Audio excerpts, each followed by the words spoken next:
আমার আপন বোনের সাথে সেদিন রাতে যা ঘটেছিল সেটা শুনলে তোমাদের দাঁড়িয়ে যাবে।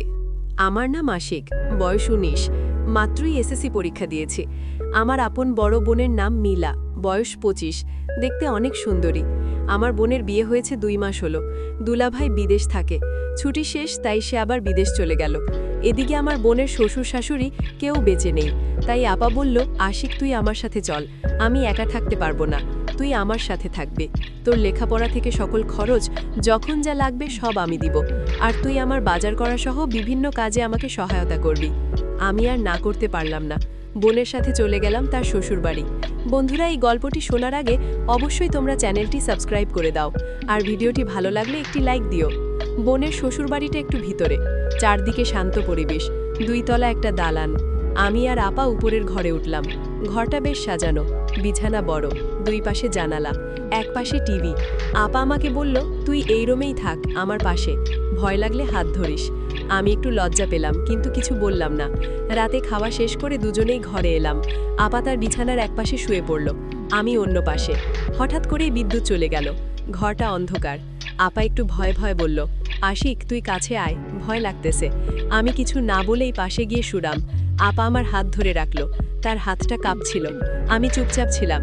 হঠাৎ করেই আপা বলল, আশিক তুই কি আমার পাশে ভালোভাবে শুবি, একটু জড়িয়ে ধরবি? আমি অবাক হয়ে তাকালাম, কিন্তু কিছু বললাম না। ধীরে ধীরে ওর গায়ে গিয়ে জড়িয়ে ধরলাম। ও বলল, তোর শরীর অনেক গরম, ভালো লাগতেছে। আপা আমার গাল ছুঁয়ে বলল, তুই অনেক বড় হয়েছিস, তোকে আমি আগের মতো দেখি না। আমি জবাব দিলাম না, শুধু ওর গায়ে মুখ রাখলাম। ও আমার কপালে একটা নরম চুমু দিল। আমি চোখ বন্ধ করে সেটা অনুভব করলাম। আপা বলল, আশিক তুই কি আবার একটু জড়িয়ে ধরবি? আমি ওর গায়ে মুখ রাখলাম, দুটো হাত দিয়ে শক্ত করে জড়িয়ে ধরলাম। ও আমার কানে কানে বলল, তোর এই স্পর্শটা আমাকে একদম ভেঙে দিচ্ছে। তারপর দুজনেই অনেকক্ষণ চুপচাপ ছিলাম। বাইরের পাখির ডাক আর ভেতরের নিঃশব্দ উত্তাপ, সবকিছু মিলে যেন একটা নতুন সম্পর্কের জন্ম নিচ্ছিল। আপা হঠাৎ উঠে বলল, চল আজ আমরা একসাথে রান্না করব। আমি বললাম, ঠিক আছে, তুই যা বলবি আমি তাই করব, তুই শুধু পাশে থাক। আপা হেসে বলল, তুই পাশে থাকলেই সব সহজ মনে হয়, ভালোবাসা যে ঠিক এমনই হয় তা তুই আমাকে বুঝাইতেছিস। আমি কিছু না বলে শুধু হাসলাম, আর মনে মনে ভাবলাম, এই যে দিনটা শুরু হলো, এটা হয়তো আমাদের সম্পর্কের এক নতুন অধ্যায়। সকালবেলা ঘুম ভাঙার পর থেকে আপা যেন কেমন অন্যরকম আচরণ করতেছিল। ওর চোখে ছিল এক ধরনের প্রশান্তি। আমি বিছানায় বসেছিলাম, আপা তখনও হেলান দিয়ে বসেছিল, ওর চুলগুলো এলোমেলো, চোখে হালকা ঘুমের ছাপ। ও বলল, আশিক তুই জানিস, তোর পাশে ঘুমাতে গিয়ে আমি এমন শান্তি পেয়েছি যেটা বিয়ের পরও পাইনি। আমি তাকিয়েছিলাম ওর দিকে, চোখে চোখ পড়তেই ও একটু লজ্জা পেয়ে মুখ ঘুরিয়ে নিল।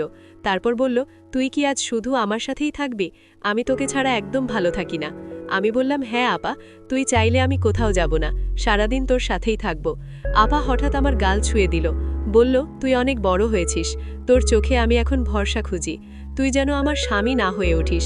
আমি অবাক হয়ে তাকালাম। আপা একটু চুপ করে বলল, মানে? তুই তো বুঝিস, তুই থাকলে আমার ভেতরের একাকিত্বগুলো দূর হয়ে যায়। ওর কথা শুনে আমি চুপচাপ ওর হাতটা ধরলাম।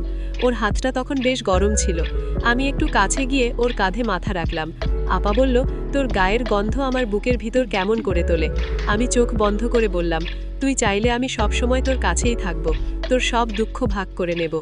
আপা ধীরে ধীরে আমার গায়ে এসে জড়িয়ে ধরল। ওর নরম গলা আমার ঘাড়ে লেগেছিল। ও বলল, আশিক তোর এই জড়ানোটা আমার ভিতরের ভাঙা জায়গাগুলো জোড়া দিচ্ছে। আমি ওকে শক্ত করে জড়িয়ে ধরলাম। ও আমার গালে একটা হালকা চুমু দিল। তারপর বলল, তুই জানিস, এমনভাবে কেউ কখনো আমার পাশে থাকে নাই। তোর এই স্পর্শ আমাকে ভেঙে দেয়, আবার গড়েও তোলে। আমি কিছু বললাম না, শুধু ওর চোখের দিকে তাকিয়েছিলাম।